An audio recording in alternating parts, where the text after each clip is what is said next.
Yes, look at this picture. What comes to your mind? I have an answer in the chat box. Yes, Tani Tulua says a year. Okay, thank you. Anybody else? What comes to your mind looking at this picture? A year where 365 days are gone.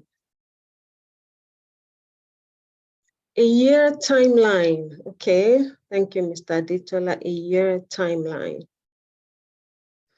Of course, I know many things can be going through your mind. Yes, a year, time.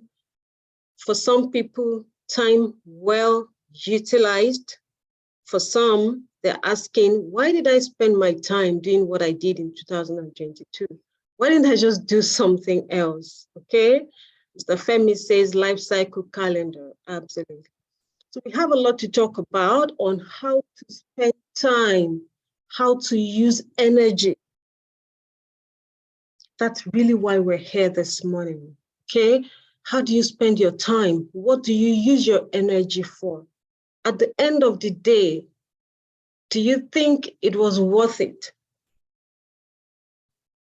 Okay, how can we prioritize, most especially as we approach? I know many people, if not everyone in this room this morning, we're in that what we call the afternoon season of life, right? We have the morning, we have the afternoon, we have the evening. In the morning, we say between 0 and 25, that's morning.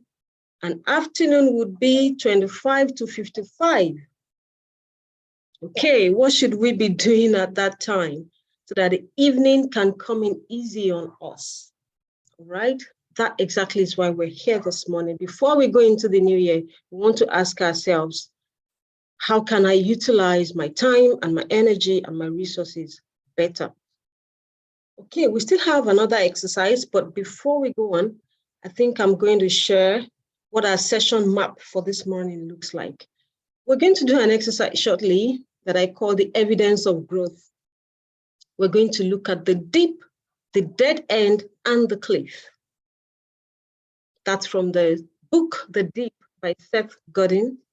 We're also going to look at some common business and career decisions, poor business and career decisions that people make. Okay, and why do we make those mistakes? And of course, strategies for making smart decisions. You cannot leave this room today without gaining these strategies. So let's search for the evidence of growth.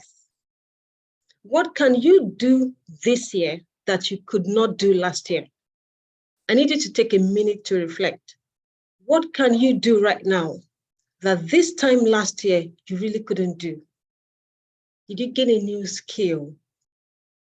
Did you mature in how you process things?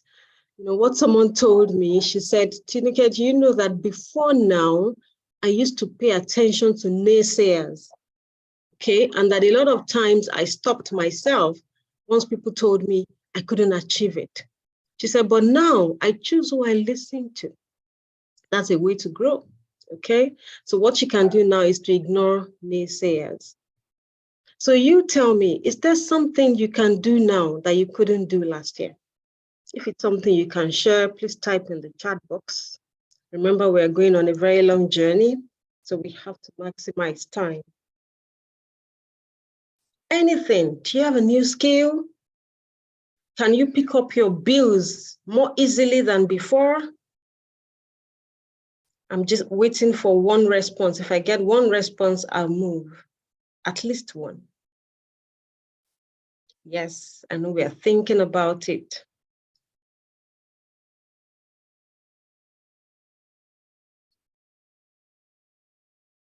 Are we in the room? Are we still together? Please, if you're here, raise your hand. Let me see that I'm not on my own. Are you silent because you're thinking?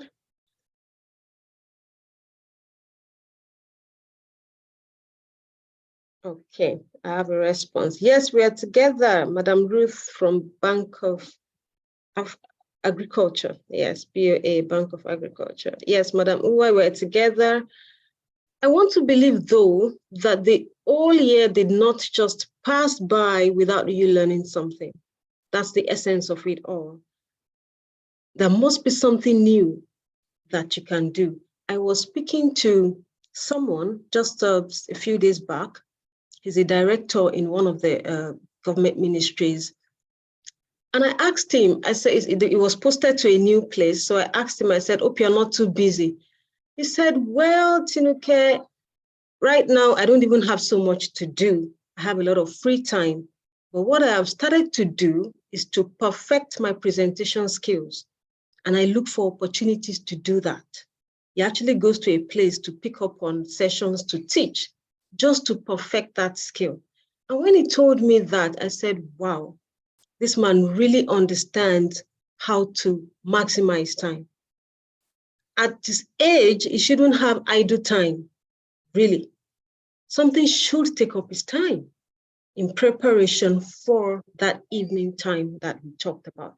So I'm going to start right now and go into what we have to do. Yes, Princess says, I want to be more connected with my story. Okay, yeah, I believe that that's something that you can achieve. All right. So we want to explore, why do people start the year with a lot of enthusiasm and then lose the fire along the way? Why does this happen? Someone says, if you want to go to the gym, if you go in January, you wouldn't find a space. If you're really serious about using the gym, just go in March. By then, people would have stopped coming. Because in January, everyone has New Year, new resolutions, and then they hit the gym. But as time goes on, somehow they lose the fire. Can you just type in the chat box, why do you think this happens? I really want this to be as interactive as possible. Why do you think people lose the fire after picking up such an exciting project?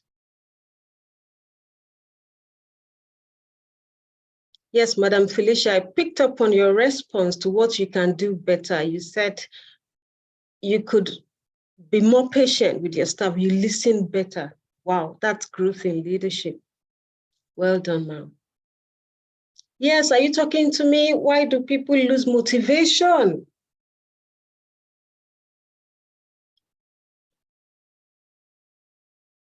If I see one response, I'll just move. I really want to be sure that you're being carried along. Yes, thank you, Madam Unne Uwa. She says loss of focus. Thank you so much. I know also that Mike Murdoch says that broken focus is why people fail. He said people fail because of broken focus. Lack of willpower. Thank you.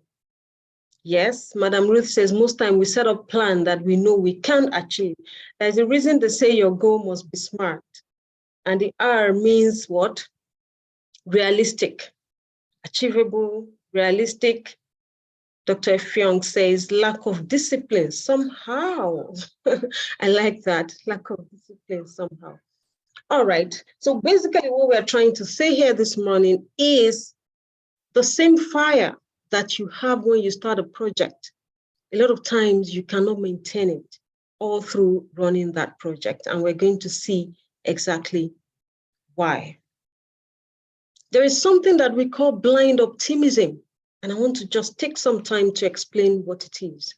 Blind optimism can involve optimistic biases that affect self-deception or convincing oneself of desired beliefs without reality checks.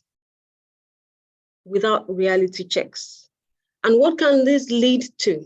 It can actually lead to underestimating risk. I have seen people who start out businesses. Some people actually retire and put in all of their gratuity into a business that they knew nothing about. That has happened on several occasions. Okay, they just underestimated the risk. Or sometimes we overestimate our abilities. And then, of course, what this leads to is inadequate preparation for what it is we want to achieve. If you go to what the topic for today says, possible or impossible pursuits, it isn't that that pursuit is impossible really, but it will be only possible to the degree that you have what it takes to achieve it. I hope that makes some sense to you. It is only possible to the degree that you have what it takes. And I'm going to come a little hard on us religious folks here this morning. We have to separate what God can do from what you can do. We're going to talk about that a little later on, because I think this is where we get it wrong. This is something I've watched for years, for decades. I've studied people development, and I noticed that a lot of times we just want something, and we're not even prepared to build the capacity to function in that position. Okay? So, let's talk about this book, The Deep. I'm just going to share something a little from it. Seth Godin is an entrepreneur, a best-selling author, and a speaker. Yes, this man has written so many books, but my interest this morning is on this little book, The Deep. It's a very little book, but it's that little book that can just change everything for you. And by the way, Seth is 62 years old. I just get carried away when I see people who are advanced in age, but are still growing. They're still looking for how to do things better. That really is something very impressive. So Seth has written all of these books and many more. But as I said, our focus this morning is on the deep. Let's get down to business. So we start out on our project, okay, and we're so excited about it.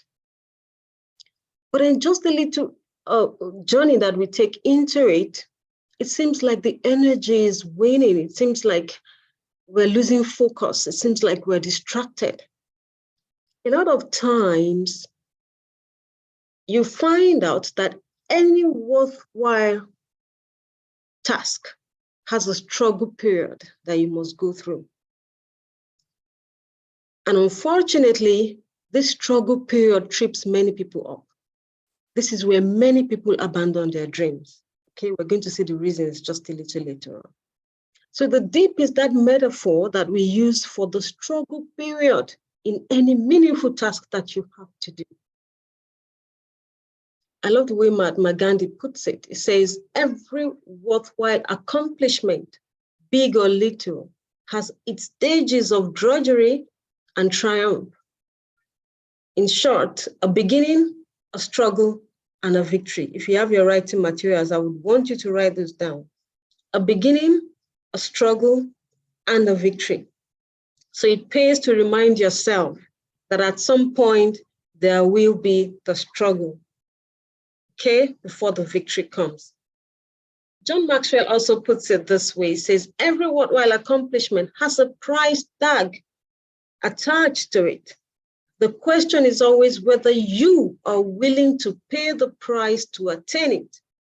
In what? In hard work, in sacrifice, in patience, in faith, and endurance. I love the fact that it starts with hard work.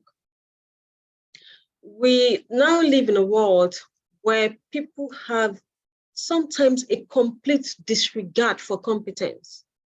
We feel we can get the position so long as I can just get it. It really doesn't matter if I'm competent or not.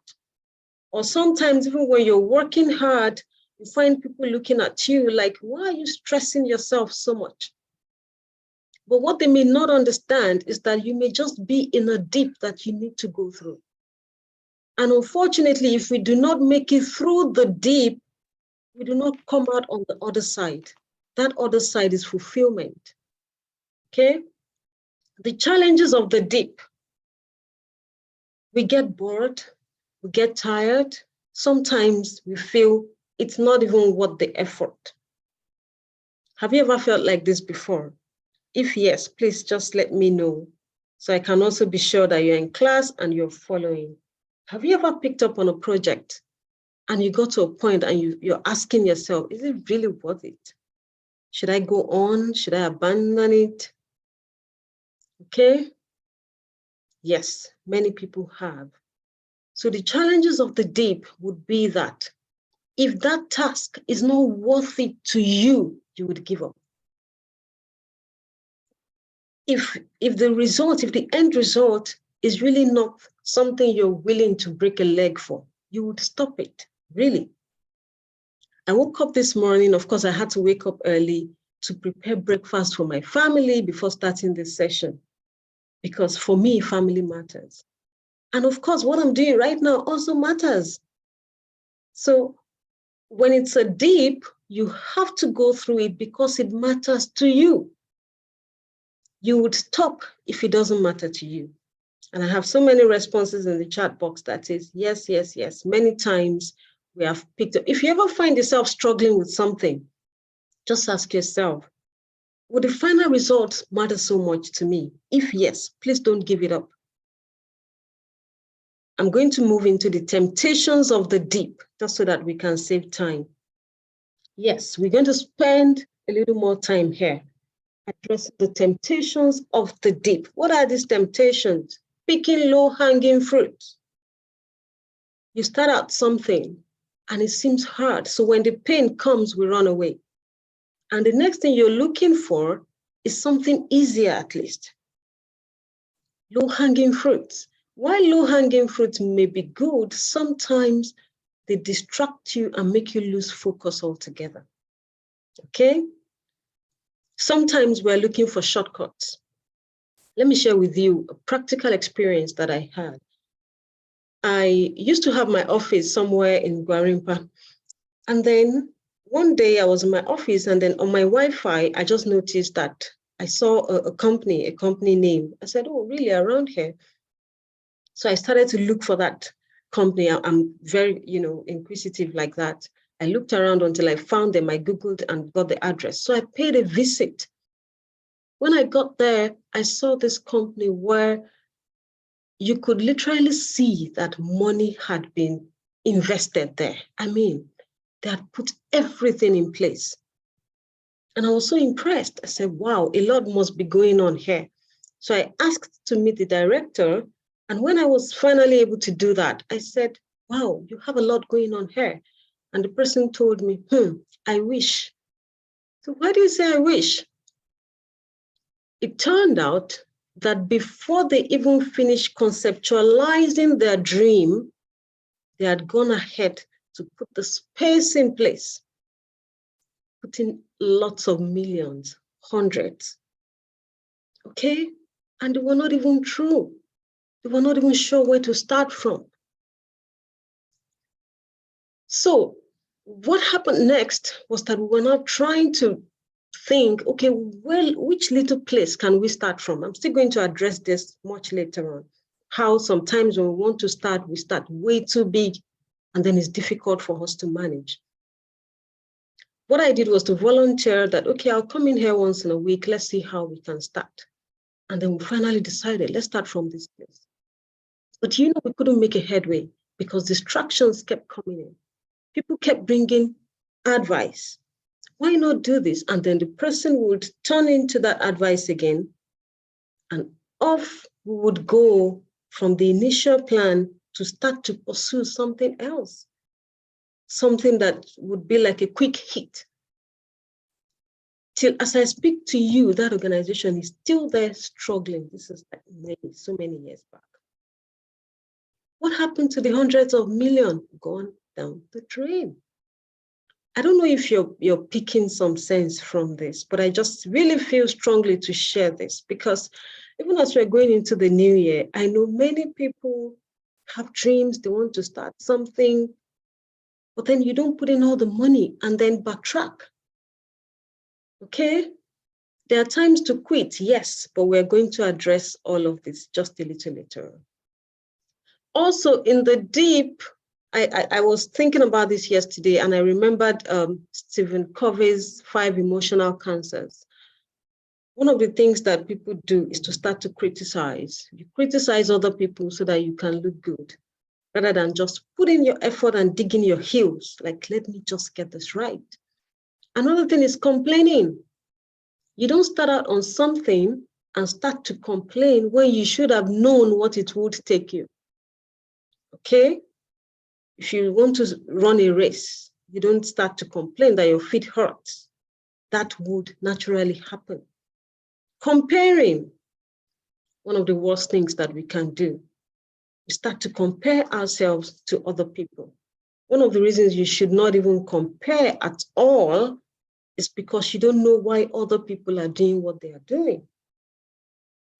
Competing, very close to comparing. Okay, I want to do it better than that other person is doing it. Well, you may all just have different visions altogether. Okay, let me touch on hubris a little because this would help. I see some people maybe switch lanes in their career. Okay, they may be coming from a different career altogether, and then they say, let me switch lanes. I think I want to do something else. So because we paid our dues where we're coming from, we tend to think that we really will not have to pay our dues again. Unfortunately, it doesn't work that way. You'd find out that if you start something new today, you still have to demonstrate competence. You still have to prove to people that you have what it takes, regardless of what you did before. And it is so important that people know this, so they know the journey ahead really may not be that easy. So hubris is what you have when I overrate myself and I say, oh, I've done 20 years in this, so you really should not ask me to start from here. Sorry, you really will have to sometimes even learn from people who are younger than you or people you may not be willing to listen to. Let me move on so that we can save time. Please, if you're learning something, let me know through the chat box that you're learning something and this is useful to you. Are you learning something? Because we are maximizing time, this cannot be as interactive as I would have loved it to be. But if I see one response from someone, I would just move on. Yes, thank you. All right, thank you so much. So we've talked about the challenges of the deep. We've talked about the temptations of the deep. One more thing I would say about the temptations of the deep. Please be careful who you listen to.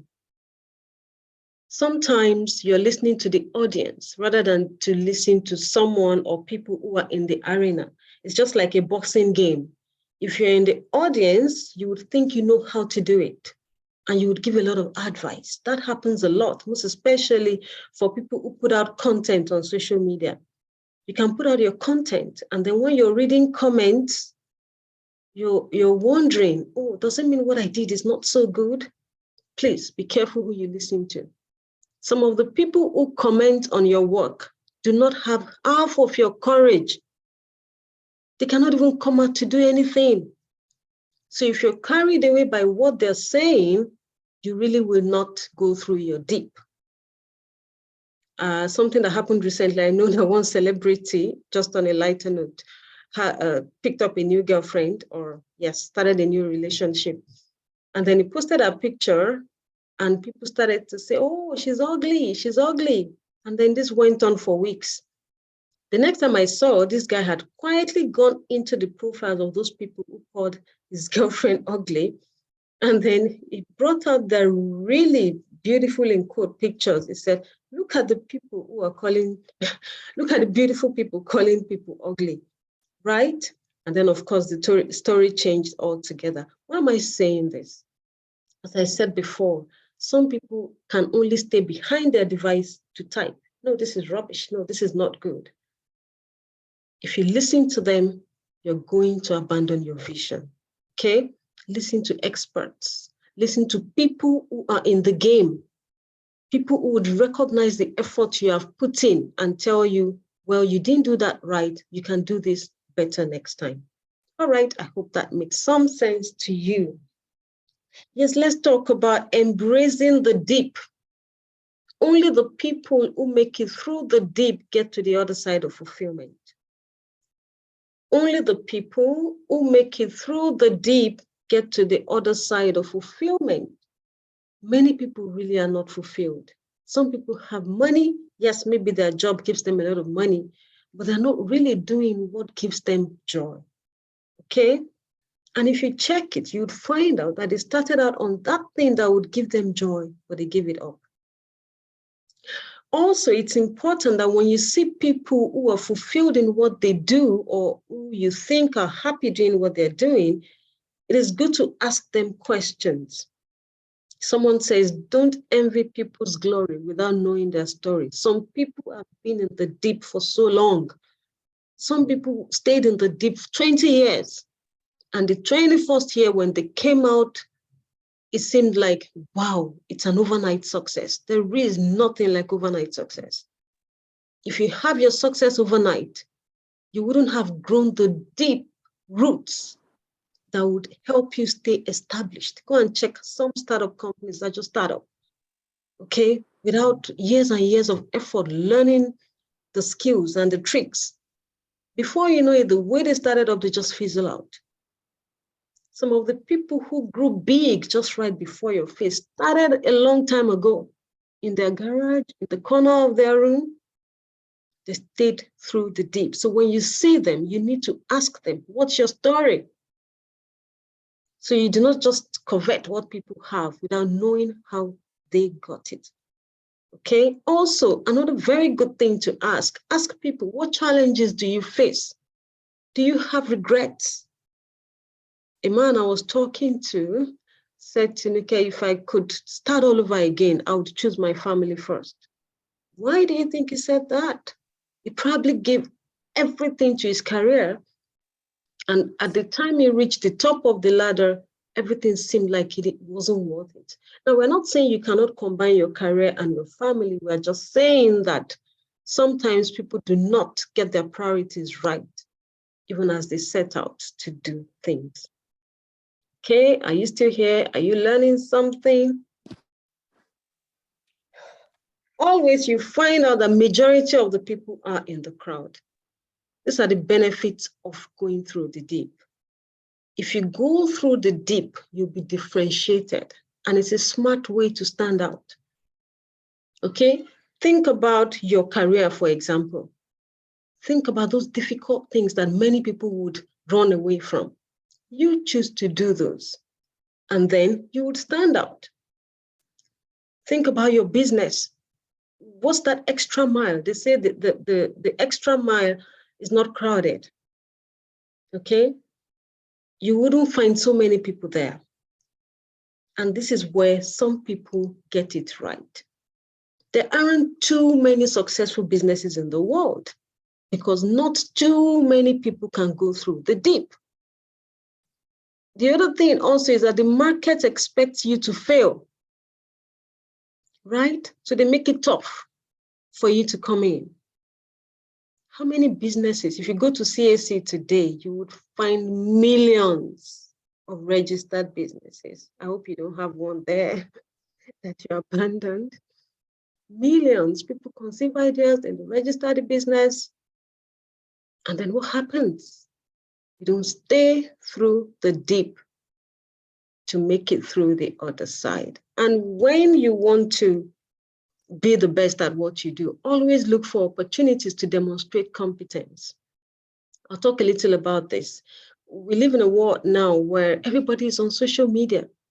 You can make yours so different by sharing insights about your field, share insights about your career, your opinions, do something that's meaningful such that when people listen, they would know, this man sure knows his onions, or this woman knows what she's doing.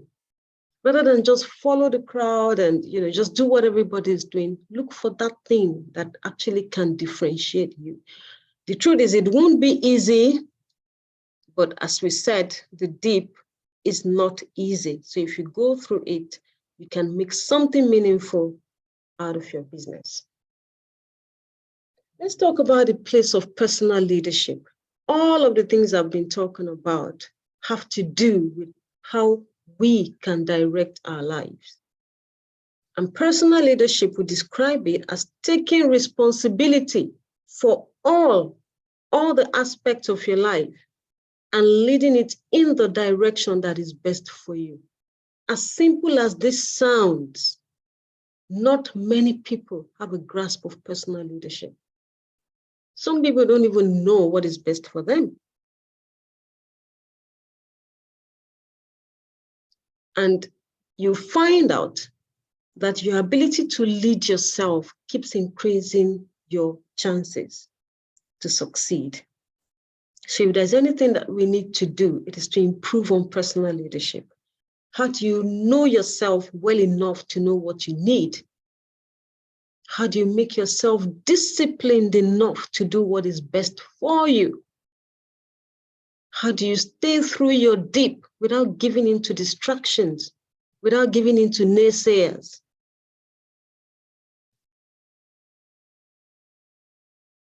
I've shared this countless times, but I always love to talk about it. It's what we call the boiling frog syndrome. They say when you want to boil a frog, if you put it in the cold water, it just feels comfortable and everything is beautiful. You can see as the frog is relaxing. But then as you begin to increase the heat, it gets warmer and warmer, but then it's still adjusting, it's carried away, enjoying itself until it gets too hot. And by the time it's too hot, it's too late to leave. Do you have the ability to respond to gradual change, or do you only react to sudden change? This is personal leadership here. Scanning your environment, checking how things are changing, and asking yourself, if things keep going this way, what do I need to do to stand out in my career?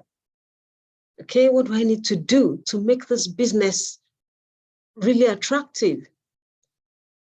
Gradual change, the ability to respond to gradual change, not waiting until everything collapses. This is such a very important concept. Also, I love the balcony view. Never lose your balcony view.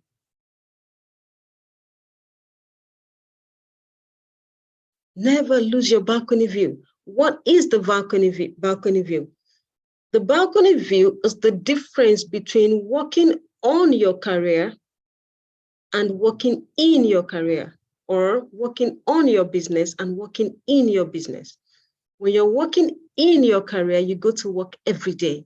When you're working in your business, you just go to your business pace every day. But working on it means that you give yourself a sense of what's going on. You have a global view. You're not just seeing your department, you're seeing your organization, you're seeing your sector as a whole, you're seeing your country, you're seeing the world.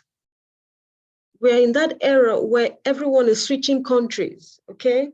Or many people are switching countries. It will shock you to know that some of the people who have left the country for other countries have not even asked themselves, or did not even ask, what obtains where I'm going? How will I fit in?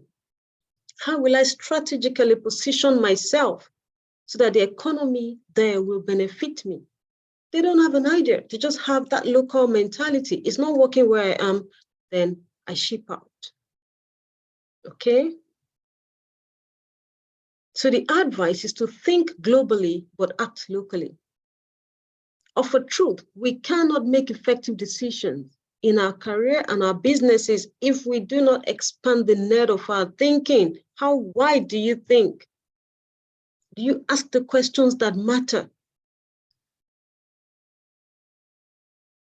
As I said, without a proper perspective, you will not make the right choices. Let us see what happens with people who have the right perspective. And I always say it can be expensive to not know how to see. Perspective matters. It is expensive to not know how to see, because if you're not seeing well, you would not do the right things. You would waste your time, your money, your resources.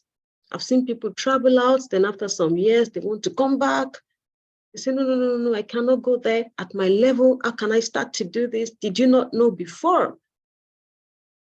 So people with a balcony view can think strategically, understanding the larger context or meaning to something. They don't just react, they respond. They take their time to explore.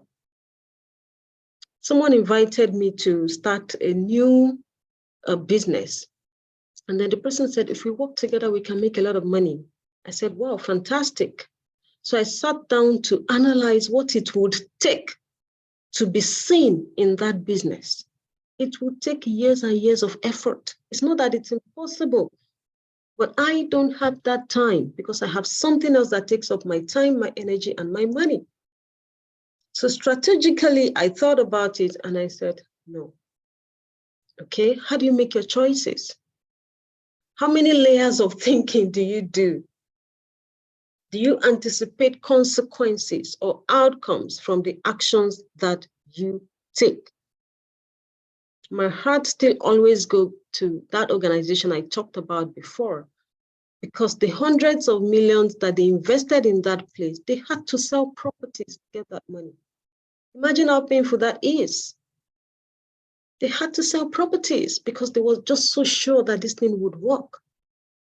But what were the mistakes they made? I am going to share them shortly. So we have this advice that says quitters never win and winners never quit. Do you believe this? Let's make it a little interactive before our time is up. Do you believe this? Quitters never win, winners never quit. Tell me something. Let me be sure you're here. Ali says 100%. This 100%, is it to my new question? I haven't opened this. All right. Yes, you believe it. The next thing I'm going to ask you is, say what? Really? You have to quit some things for you to win in other things. You have to quit the things that don't make sense. Some things just don't make sense. Because even if you achieve them in the long run, they wouldn't have, been worth the time or the effort that you put in. And this is where the deep comes in. Okay? When we say possible or impossible pursuits, what should you start? What should you stick with? When should you quit unprofitable ventures? There is something that we call sunk cost. Sunk cost is the cost that you invested into something that you didn't think properly about, and then midway you feel, even if I continue to do this thing, I will not succeed in it. The reason may be because it's not what you want. I see some people start a PhD program. They stole another person's dream. It wasn't their own personal dream. Okay, they just loved it on another person. And then they start. So after starting, you find out that your energy wanes and you cannot go through it. And then they abandon it. Okay? If you assess things and you see that even if I pursued this, it wouldn't make a difference, then you abandon it so that you can put your energy. Remember, when we are saying quit, if you quit a job, it doesn't mean you're quitting the world or you're quitting your career, right? It means I want to look for someplace better. Some people are in a dead-end job, okay? And I'm going to just show us what that means now. A dead-end job, we call it a cul-de-sac. That's a dead end. Even if you continued going to that place for the next 20 years, you wouldn't do better financially, you wouldn't grow, and it would take your time from all the things that matter to you. Right? So we call it a dead end. You should quit anything that is draining your energy. Anything you're coping at. Coping, when you're coping, you're not at your best. Right? You can be in the deep. And no matter how deep down it is, you're at your best because you know this is really what you want. But in a cul-de-sac, you're just coping. And you know what's painful about this is that anytime you're being average, you're losing. It is by reason of use that we exercise our brain. So if you're in an environment that doesn't tap into your potential, and you are also not doing anything about it, you're actually losing. And you're losing a lot because 10 years from now, it would just surprise you how far things have gone and how difficult it is for you to catch up. So cul-de-sac, those are the things that you need to quit. A business you started. One of the challenges we have around here is that we generate one or two ideas, then we force them to work.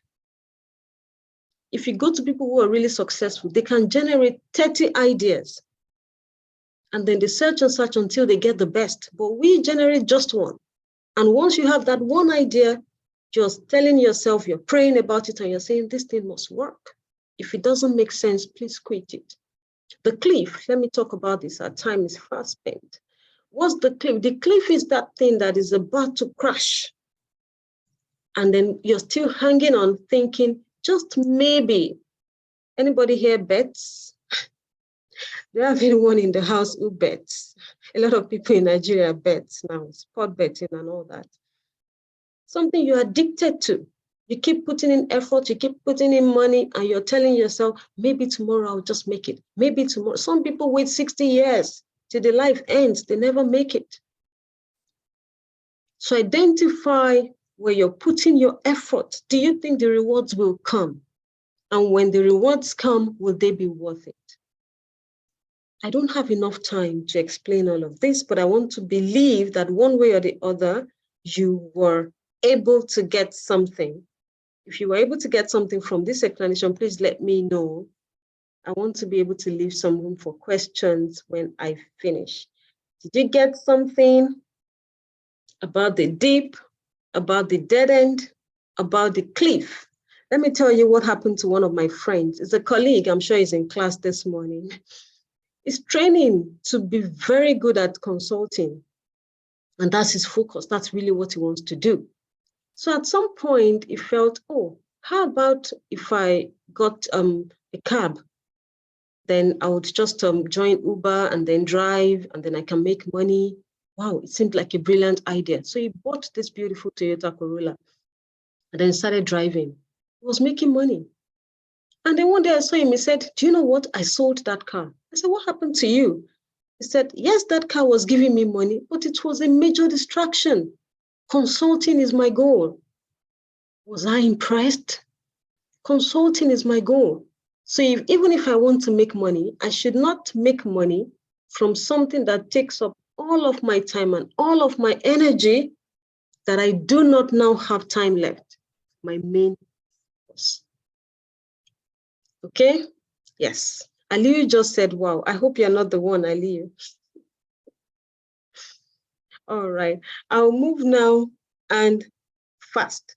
Let me talk about the sweet spot of business and career success. It does have a sweet spot. How do you get your sweet spot? There is what you love to do. There is what you're good at. And there is what serves the world. If you can have a good combination of these three, you will do great. What you love to do, the thing that you love to do, because of your love and passion for it, I can trace it to something you have innate ability for. Okay? So when you're doing something that you have innate ability for, you're still going to learn, but it's like you're swimming with the current and not against the current. So it's easier for you. Right from when I was young, I used to read a lot. I love to read. There are books everywhere around me. So when I came in, I actually switched lanes. I was a software programmer and I switched lanes to management consulting. When I came into management consulting, I was empty and I needed to know a lot. But it wasn't hard because, boy, can I read? Yes. I can read hundreds and hundreds of books and digest everything. That's what I love. Now, I tried my best to get good at it, and I'm still growing. Does it serve the world? Yes. I met someone recently who says, Tinuka, those programs you do, you should be charging. You shouldn't do them free of charge. I said, madam, we have lots and lots of programs that we charge for. We have programs that are 350,000 naira per participant, even some that are like 650,000 naira per participant. Yes. But the ones that we give you free of charge are the ones that we want to give you free of charge. She felt I wasn't making money, okay? So if you love to do something and you cannot make money from it, don't make that your career line. Please, make it a hobby. Did that sink in? Did you get that? I'm saying this because I've met many people who would say, but this is what I love to do. If you can't make money for it, if the market is not ready for what you have to sell, please make it a hobby. You can keep growing in it until the market is ready, but do not frustrate yourself. You need to learn how to strategically position yourself so you can hit the sweet spot. I'll move. I need to round up. Yes, I always say there is a reason people don't like motivational speakers anymore. Have you noticed that? When someone sees me reading a book, they say, I hope you're not a motivational speaker. It's more like they want to arrest me. What did we do?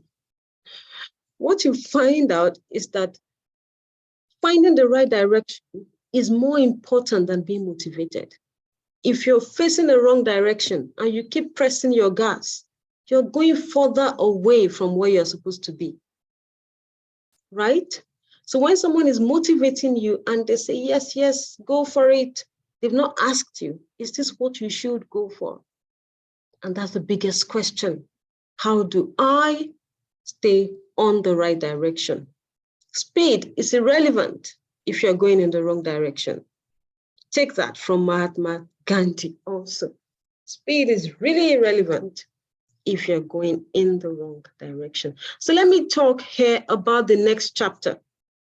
Having studied people development for over a decade, I found out that a lot of times people have exhausted everything they have on a particular phase. They've outgrown that phase. They know it, but they're not sure how to go to the next chapter. So we came up with this initiative, the next chapter. We call it the Next Chapter Result Hub. And we have some programs under it. What do? We help people to turn blind optimism into realistic optimism. Never set your goals without checking your realities, please. And I'm not saying God cannot do things, but let me leave you with the truth this morning. God will not give you what you don't have the capacity to handle. I learned that over 20 years ago, and it helped me. My mentor told me, go and build capacity. Stop looking for big things. When you grow well enough, big things will come. And he was right. So also, you want to maximize your resources. You want to get good returns. This is where we work with you so that you can effectively go to your next chapter. And why are we so concerned about this? Remember, I talked about the seasons of life earlier on. And I said, you have the morning season, you have the afternoon season, and the evening season. Afternoon is what age? Who remembers? Can you type it in? I mentioned it a lot earlier. Afternoon. Yes, I have a question here that says, I joined it. Have we considered environmental factors and variables? Beautiful. Beautiful. Yes, thank you so much, Dr. Eno. Between 25 to 55. So at this time, you have to be careful where your time goes. You're not 20, you're not 25. It is not the time to start trying different things that you're not sure of. It's not that you're going to be completely sure, but to an extent, you should have a grasp of what you're doing, okay? You must be able to prioritize effectively. I'm going to answer that question shortly. A young man had this beautiful garden. And as he was there, somebody was passing by and said, wow, what a beautiful garden. The Lord God sure did a marvelous work here. And the gardener looked at him and said, thank you for your comment, but you needed to see what this garden looked like when the Lord God had it all to himself. What was he trying to say? You do not just have a piece of land and pray for flowers to grow. A lot of times, that's what people do. You want something, but you're not prepared to do the work. You have to tend the garden. You have to do the work. Okay? No matter how difficult that work is, if this garden means something to you, you must tend the garden. Somebody asked, what about environmental factors? Yes, anywhere in the world that you go today, there are economic challenges, security challenges. But in the midst of all of those, we are living. So far as you've not stopped picking your bills, you have to keep working. Right? You must find your way in the midst of those challenges. That's where strategy comes in, so that you're careful how you use your resources. That's where connecting up to the people who have been there before. That's where learning comes in. You must understand how to function in a complex environment. The environment is complex, I won't lie to you.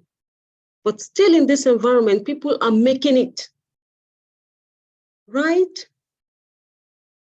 And things are getting better. The beautiful thing is if you stay through your deep, things will get better over time. All right? And let me take questions here. I think I'm just going to stop here. Let me take questions. Before I take questions, let me talk about our coaching program. It's a personal coaching program, and it is personal because success is personal for everyone. When we train like this, you learn in a group. But if you get to that point where you really have to go to the next level, you need clarity. So we have these sessions that you can book, and then we work with you so that we can assess your reality. I do this a lot with pre-retirees. Sometimes I just don't want them to waste money. A lot of times they do in a very painful way. Or some people who also leave their jobs with that optimism that if I start my business, I will make it. You need to do reality checks. And you need to create holistic results. Okay, ask yourself, what results do I want to create? That helps you so that you do not just start something that you're going to stop later on. The booking for these classes will start January 6, 2023. So if you're on a WhatsApp group, you know a WhatsApp number, yes, you can actually book so that you can plan and move ahead. As we end, the pertinent questions to reflect on: what are you trying to accomplish going into 2023? Why do you think that what you want to do is possible for you at this time? If you have your reasons why you think it's possible, please list them. What causes you to think it might be impossible? And remember, I said, it isn't that that pursuit itself is impossible, but it may be impossible for you at this time, depending on your reality checks. Will it be worth the effort at this time, 2023? Would you be glad that you spent your time on that? Will such factors such as age, stamina, or health have any bearing on the outcome? These are the things that you need to check. So you do not stress yourself unnecessarily. Get your sweet spot and function effectively in there. Or could you utilize your time, efforts, and energies to better advantage in other directions and still be fulfilled? I want us to be able to reflect on these things before we set those huge goals that sometimes we may not even end up achieving. And I'll leave you with this. Jim Rohn says, you cannot change your destination overnight, but you can change your direction overnight. That is what can change. I'm going to stop here. I'm sorry I used all of the time. There's always a lot to talk about when we come here. Did you learn something? Did you gain something? Yes. Who has a question? Can you quickly put in your question so that we can use a minute or two to answer it before we shut down? Princess Victor has a question. Question, yes, please unmute and go ahead as briefly as possible.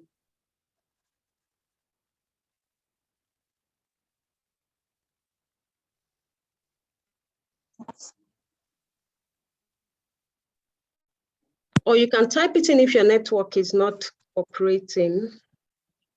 Wow. Can you hear me now? Yes, I can hear you. Yes, please go ahead. Yes. Okay.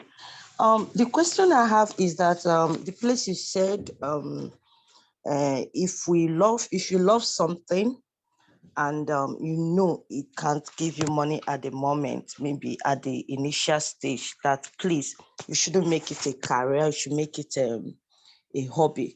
Now my question is, what if this thing you want, you love doing, is something that you have to put in a whole lot of yourself to do it. And on the other hand, you need something also that will be funding this thing you love. How are you going to manage it? Because putting a whole lot of yourself to do what you love doing, which is not giving you money, and also you also need yourself to make money. So how are you going to manage it or balance it? How will it work out?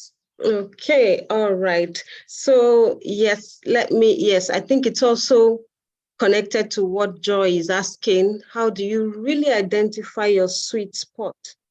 How do you really, that's also what you're asking, Princess. Getting your sweet spot right that's your main business. That's what you should focus your time on before you even throw your money or your effort into anything. If you don't work that out, it will really be difficult. So there is something you love to do, but you don't have people who are willing to pay for it. As I said before, maybe the market is not ready. You cannot insist that that is what you want to do, okay? If you're still interested in being financially buoyant, as the case may be. Do you understand what I mean? If you have somebody picking your bills, please throw yourself away into what you're doing until the market is ready. You'd be growing anyway, right?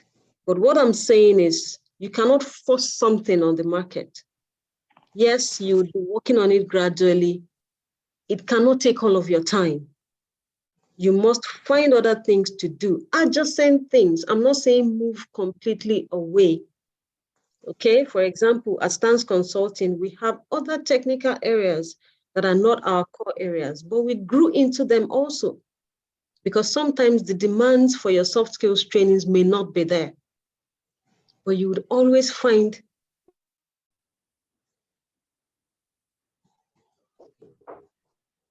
Okay, sorry, I think that my network just went off for a bit.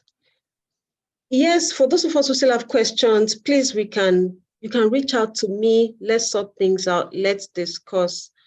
But the most important thing that we have tried to pass to you today is that please, as you go into the new year, of the result you want to create, work with a holistic picture so that you do not end up not wanting what you're doing anymore.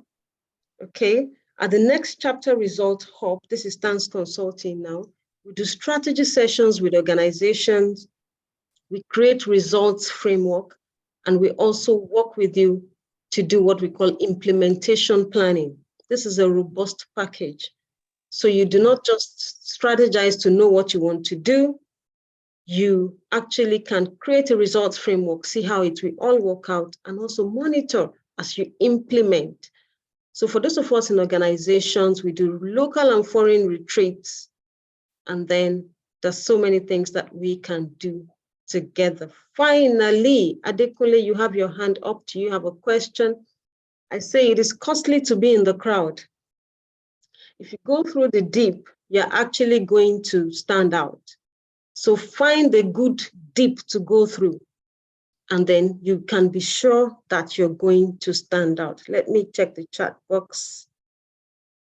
Let me check. Yes, someone says, I have a question. For the people who have questions, can we quickly take your questions so that we do not overshoot so much? Hello, good morning. Okay, yes, go ahead, Shun. Okay, I'm Shun. Yes. Good morning, everybody. Good morning, sir. Yeah, my question is, how do we strike a balance between our faith, as in our religious belief, and principles and developing our competence? Because sometimes we so much believe in what we are taught, as in what we read, maybe as a Christian, Bible belief, and then we focus less on our competence. And sometimes we focus more on our abilities. And so how do we strike a balance so that... All right. Thank you. Thank you so much. That's a very valid question. I will just use this illustration to answer you. Imagine that I sit here and I desire to be a medical doctor and I pray to God because I believe in God. and I say, oh my God, please give me all it takes to be a medical doctor. I don't want to go to school. I see some people going to school, but I just want you to bless me with all it takes. Now, that is a very irresponsible prayer, okay? And for those of us religious folks, if God can't just give me anything, remember I said it before, do not ask for things you will not have the capacity to handle. God can open doors, yes. Would you have the courage to walk through those doors? Would you have the confidence? Your confidence is coming from your competence. So it is important that you're competent in what you do. I think for me, that's even a level of spirituality. Don't start a business you cannot deliver on. If you do that, you're not spiritual. Maybe you're religious, yes. So differentiating between spirituality and religion is something that we need to start to learn to do, so that you give the place of faith, all of your faith, and you give the place of competence, all of your competence, and work as if you couldn't do it without faith, or you couldn't do it without your competence. I hope that helps. I don't want to keep us too much. Adekunle, can we quickly hear you before we leave? Do you still want to ask a question?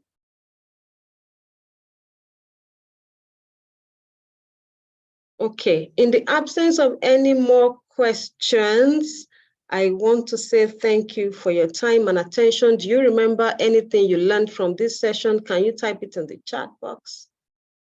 Yes, Sean, I think I also have this slide for you that says, if faith without works is dead, then dreams without diligence is dead too. Your pursuit will be possible to the degree that you have what it takes to achieve them. Good morning, Ma. Good morning, Mr. Adekunle. Please, let's quickly take your question. Thank you. When you were explaining on the deep, I was having a network problem here. Okay. Hello, are you there? Click on that, the deep DIP. I just need clarification, please, Ma. Can you hear me clearly? I can hear you. I can hear you clearly. You said you Okay. missed out on the part where I explained the deep. Yes, Ma. Yes, okay. So I think that what I'm going to do, because I have to shut down now, some women have to hit the kitchen. Right? So what I'm going to do is, we recorded this and I want to be sure that I can get it across to you. Mr. Adekunle, is that okay? It's okay by me. Yes. So please, I hope I have your contact somehow so that I can share.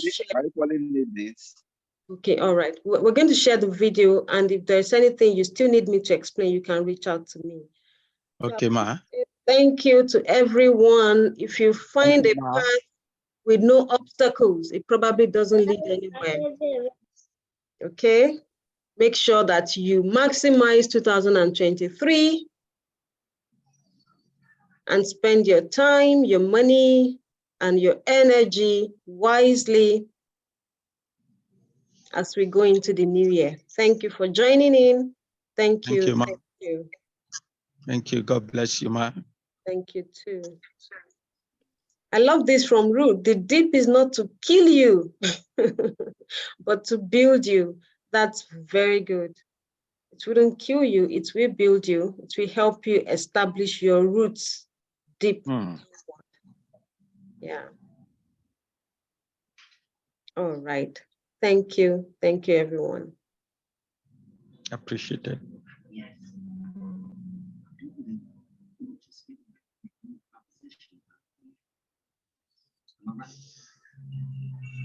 Can still see some questions that come in. Please reach out to me personally. I will answer so that we can shut this system down now.